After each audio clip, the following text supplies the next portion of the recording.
the way the federal government is managed is it's not managed. And all we ever hear all the time is we need more money, we need more personnel, we need more buildings, we need more resources for this, and this. If you don't give it to us, children are going to starve. Children are going to starve? We're $300 trillion in debt. If children are starving, it's certainly not because there's not enough money in the public till. Maybe it's the same incompetent government, the same incompetent bureaucrats who are bloating up the system, or who can't find 325,000 illegal immigrant unaccompanied minors. Maybe that's the problem.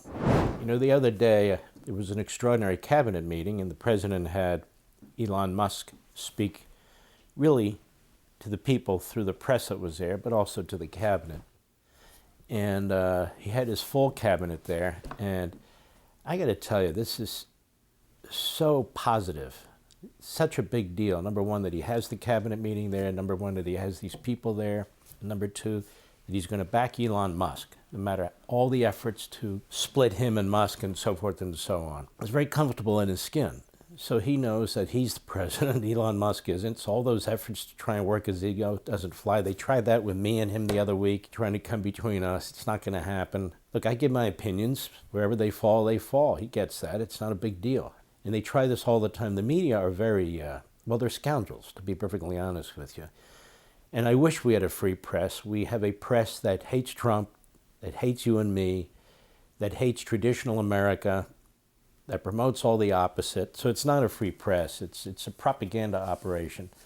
I wish we had a free press. The country would be so much far better off. So let's just take a little bit of this and see how this went with Elon Musk. Many of you may not have seen it, depending on what you do or where you were. Let's just take a little piece. Go. I'd like to have Elon Musk please say a few words. Okay, Thank you, Elon. Thank you, Mr. President. I actually just call myself a humble tech support here because this is actually,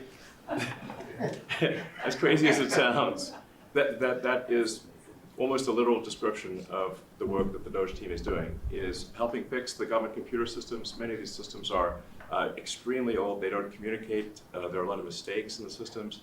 The software doesn't work. So we are actually tech support. It's ironic, but it's true. The overall goal here with the DOGE team is to help address the enormous deficit. We simply cannot sustain as a country $2 trillion deficits. The interest rates, just the interest on the national debt now exceeds the Defense Department spending.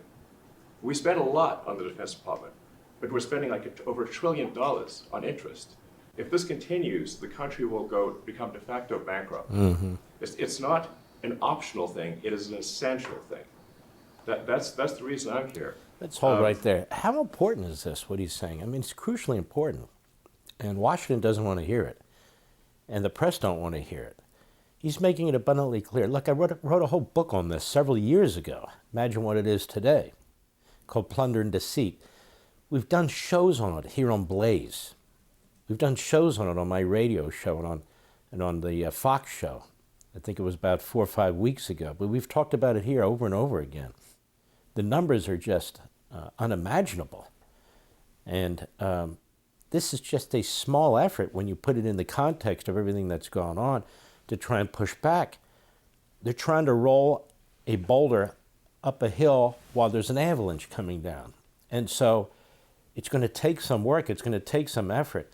And so every time they're doing this and trying this, it's, oh, you don't have a right, you don't have access to that information. Or, oh, look at this, they're cutting the heart out of this program. Or look at this, you don't have a right to withhold money. Or look at this, look at this.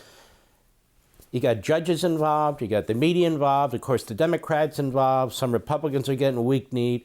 I mean, are we going to save this republic or not? This is basic stuff. If you run a small business, I mean a really small business like a bodega, you know you're not going to survive.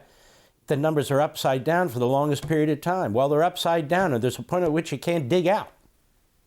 Go. And taking a lot of flack, and getting a lot of death threats, by the way. I mean, I'd like to stack them up, you know. But if we don't do this, America will go bankrupt. That's why it has to be done. And I'm confident at this point, knock on wood, you know, knock on my wooden head, there's got a lot of wood up there, that we can actually find $1 trillion in savings. that would be roughly 15% of the $7 trillion budget. And obviously that can only be done with the support of everyone in this room. And I'd like to thank everyone for your support. Thank you very Another much. hold here. He said a $7 trillion budget. When Biden came into office, the budget was around $4.5 trillion. They threw that $2 trillion on for that phony Inflation Reduction Green New Deal thing, where the money's still floating around. They can't push it out fast enough. They can't give it to enough people. You see 20 billion here, 50 billion here, these groups getting this, the senator's wife getting that, Stacey Abrams' group getting that. It's just, it is a grotesque attack on the public trough. And so it has real consequences. Go ahead. This can only be done with your support.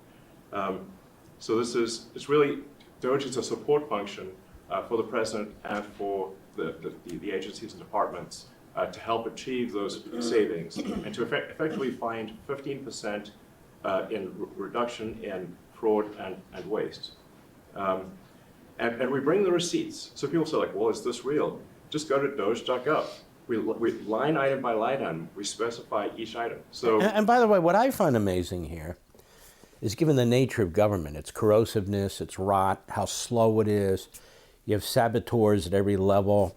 You ask for things to get done, they don't get done. Look how quickly these guys have moved. They're going into every corner of the government. They're going into payroll systems. They're going into data systems. They're trying to, if the courts don't continue to block them here and there.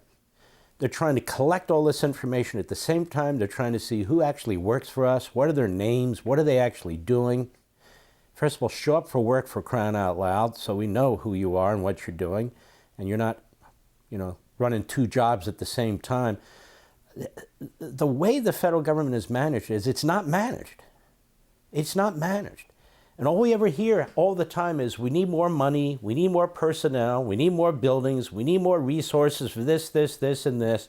If you don't give it to us, children are going to starve. Children are going to starve? We're $300 trillion in debt. If children are starving, it's certainly not because there's not enough money in the public till. Maybe it's the same incompetent government, the same incompetent bureaucrats who are bloating up the system, or who can't find 325,000 illegal immigrant unaccompanied minors. Maybe that's the problem. Go. I should say, we will make mistakes. We won't be perfect, but when we make a mistake, we'll fix it very quickly. So for example, with USAID, one of the things we accidentally canceled very briefly was Ebola, Ebola prevention. I think we all want Ebola prevention. So we restored the Ebola prevention immediately, and there was no interruption.